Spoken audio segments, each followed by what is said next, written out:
Welcome to the quick and dirty tips to slim down and shape up. My name is Brock Armstrong. I'm the Get Fit guy, and I've been noticing a migration in my local gym over the past couple of years. Sure, there are still a few folks who come in and head straight over to the treadmill and the elliptical machine or the stationary bike, but lately it's been getting harder and harder to get some quality time on the squat rack, the half rack, the Smith machine, the weight benches, and even the cable machines. And you know what? I love it. To me, this migration to the weight area of the gym signifies that people are recognizing that getting strong and building some muscle is a valuable use of their time. Arguably a better use of their time than hitting the hamster wheels. And seeing as the amount of cardio that we actually require in our lives can easily be incorporated into the other 23.25 hours in the day that we spend outside of the gym.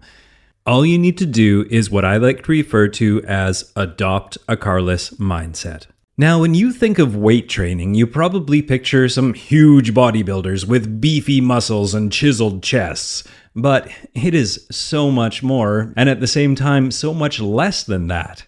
These days, regular-looking folks are hitting the weights, and even scientists are saying that resistance training offers amazing benefits for everyday, regular-sized people hoping for better health. Now, as a coach, I have heard it again and again. I'm too small, I'm too old, I'm too weak to start lifting weights. And other people think that they need to lose a bunch of excess body fat before they hit the weights. My favorite justification of all is that they worry that lifting heavy will make them bulk up. Well, okay, let's knock those excuses and justifications off one by one. To start with, I would put money on the fact that you are currently a lot stronger than you think. Certainly strong enough to get off those machines and pick up some real dumbbells, kettlebells, or plates. Of course, it is essential that you take it slowly and don't rush into it, but once you've got your technique dialed in, I think you'll be surprised and proud of how much weight you can actually lift. Now next, let's dispel that I'll get bulky idea. Now to become jacked and muscle-bound, you need to train with some very high volume, with very heavy weights, which, as you will find out later, you don't need to do to get the majority of the benefits of weightlifting. To bulk up, you also need to make nutrition a top priority. And you know what, I hate to say it, but you actually have to purposely overeat the majority of the time.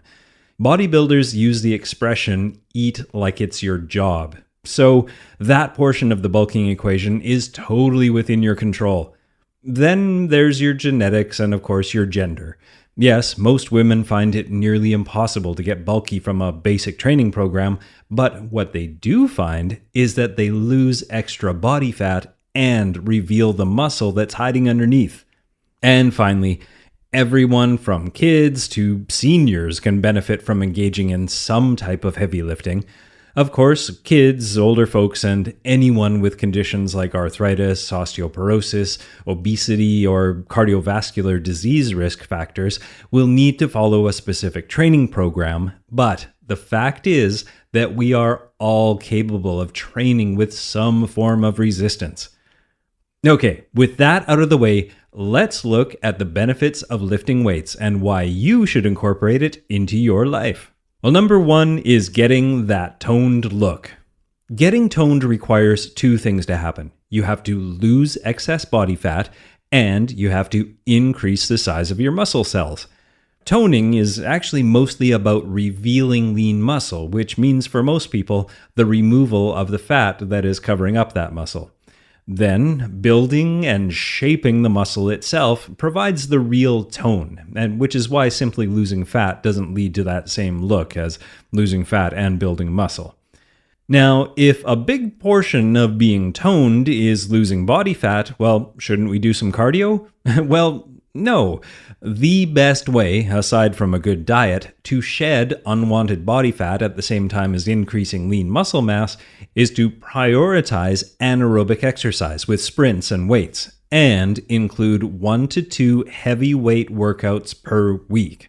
Now, those workouts can incorporate some classic weight moves like squats and lunges, step-ups, presses, rows, and chin-ups because, well, those exercises use a variety of muscle groups, which is very important. Okay, the next reason is that you burn more body fat.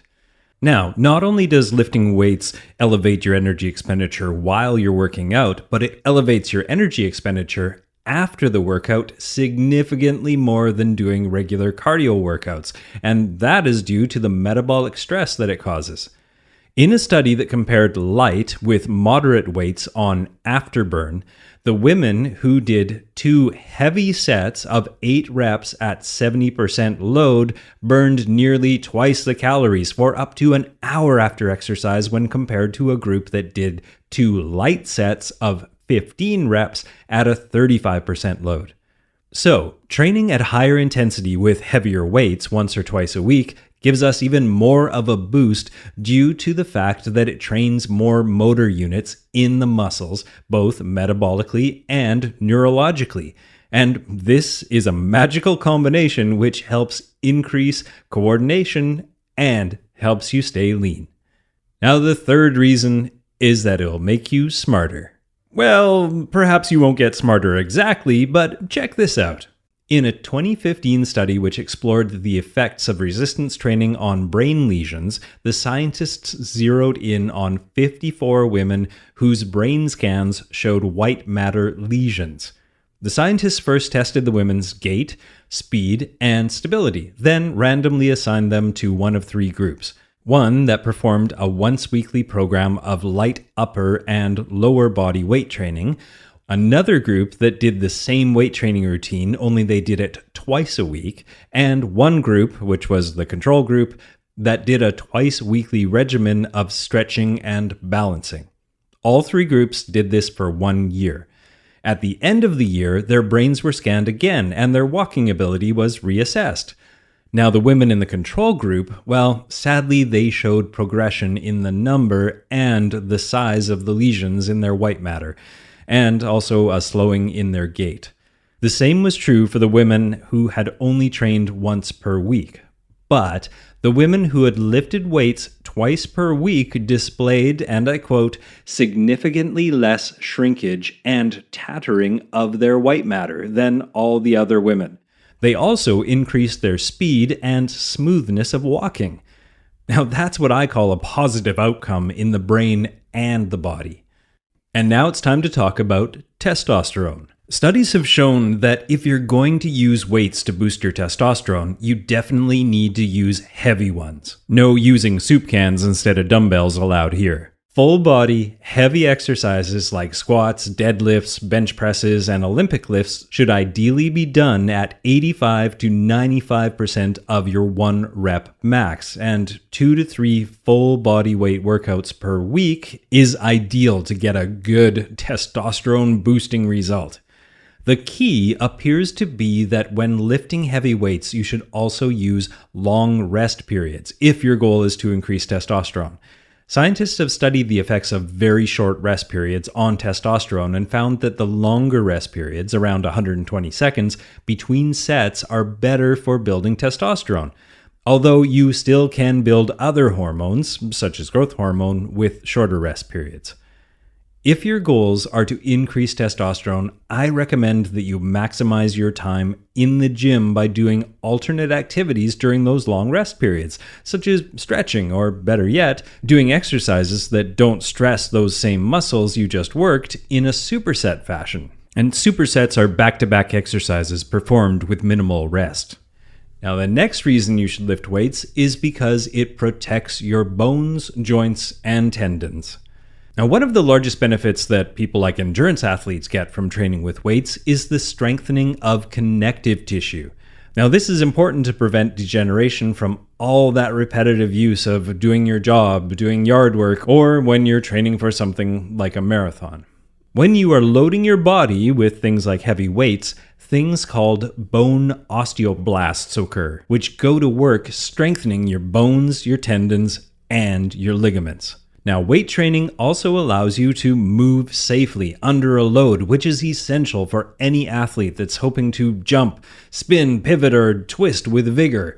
Since knee, ankle, shoulder, and elbow joints are not naturally equipped to handle such loaded movements at high speeds, it is important to prepare them and bolster their resilience.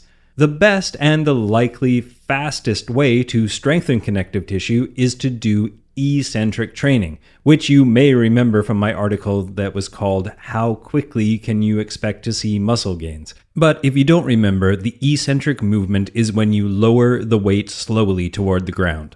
The key is to give yourself adequate time to recover before doing any of this heavy training again, so the damaged tissue actually has time to rebuild stronger and more protective than it ever was before. And while we're talking about bones, the next reason is that weightlifting builds bone strength. And we've all heard how astronauts lose a surprising amount of bone mass during a long spaceflight.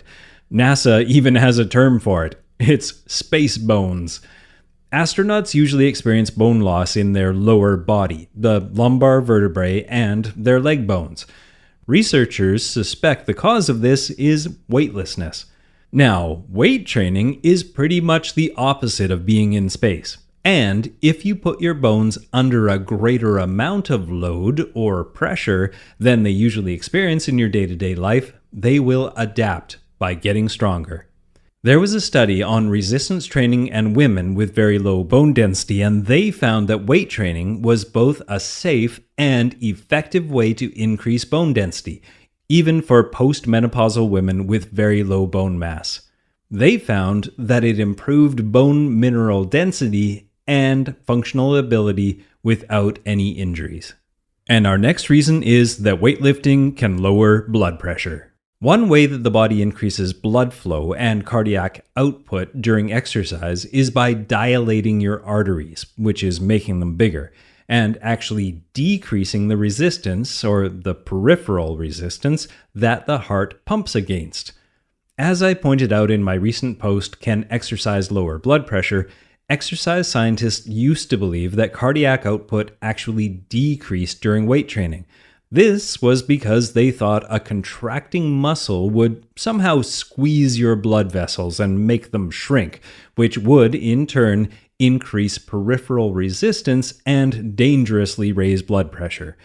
Thus, it was assumed, and still is assumed by many exercise professionals and physicians, that weightlifting is not safe for people with heart disease because it puts too much stress on their heart.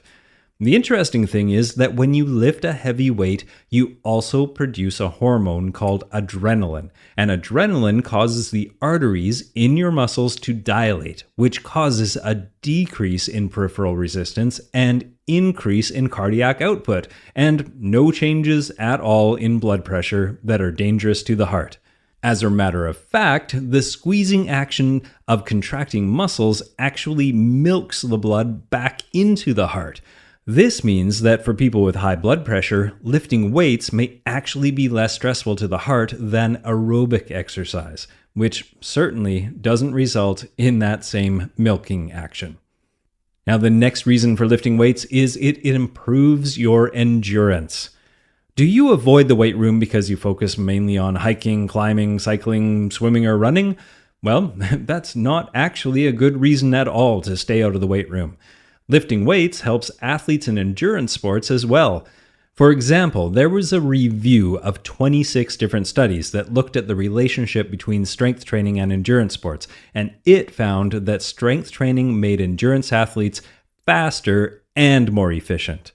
The results showed that strength training improved time trial performance, economy, and maximal aerobic running velocity in competitive endurance athletes. It breaks down like this. Strength is defined as the ability of your musculoskeletal system to generate high amounts of force. Or we can look at it like this.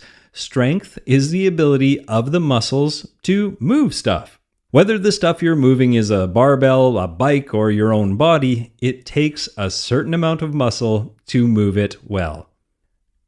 And our next reason is that weightlifting improves mental health.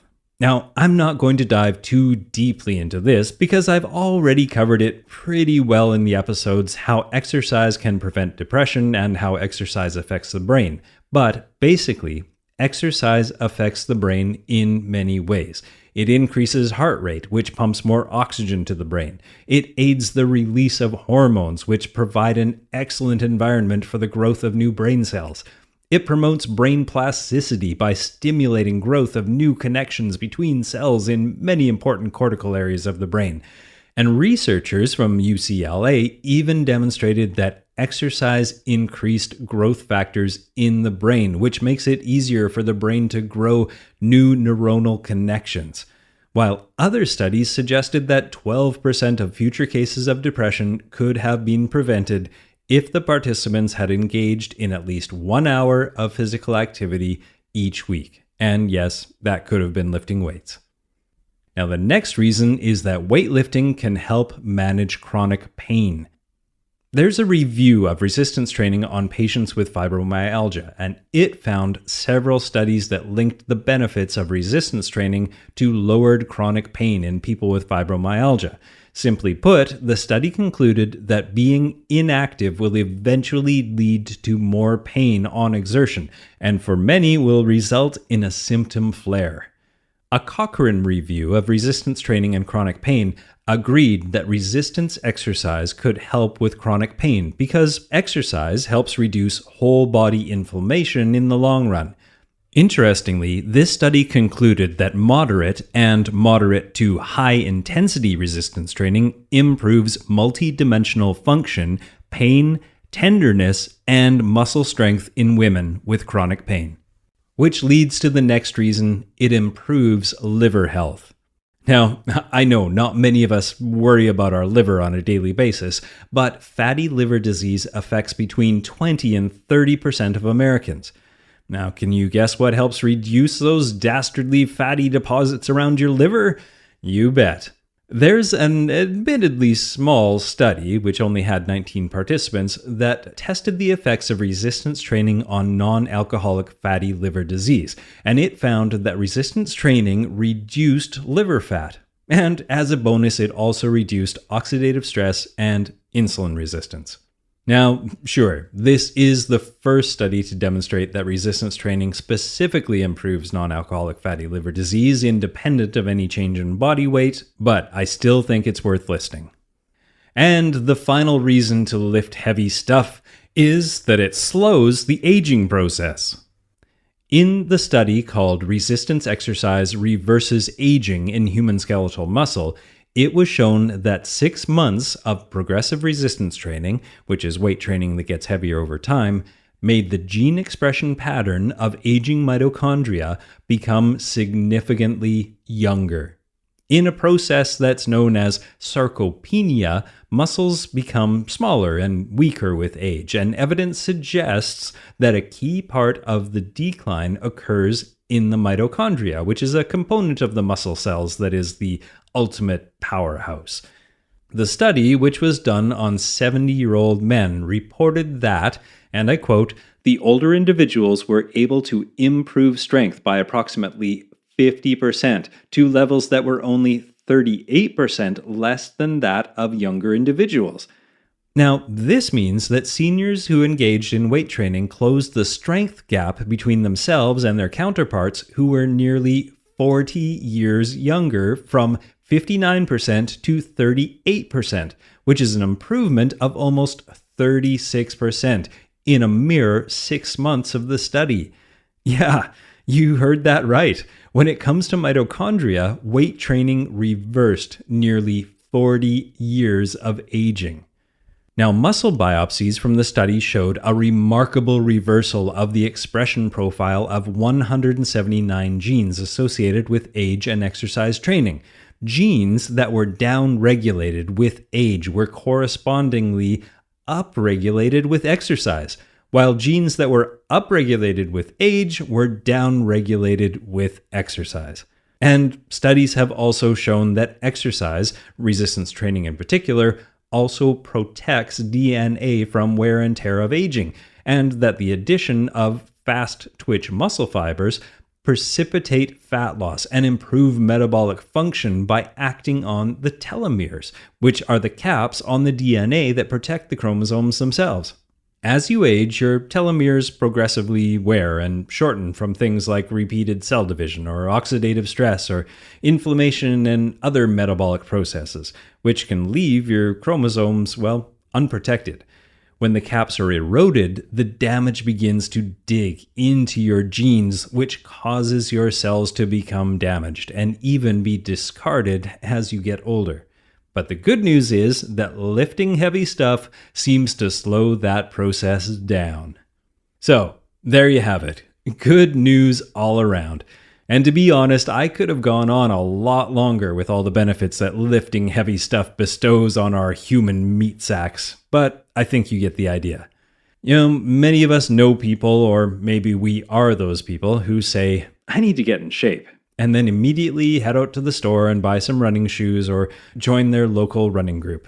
While that may be fun, and of course it bestows some health benefits of its own, after what you've learned here today, hopefully you agree that we really ought to be purchasing some hand chalk and some heavy dumbbells, or maybe a vat of mustache wax and one of those old-timey weightlifting leotards instead.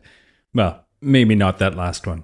For more information on how to start lifting, tips on what exercises are the best, or to join in the bodybuilding conversation, head over to facebook.com/getfitguy or twitter.com/getfitguy or getfitguy.quickanddirtytips.com. Now, my name is Brock Armstrong, and I'm the Get Fit Guy. Asking you, what are you waiting for? Go get fit.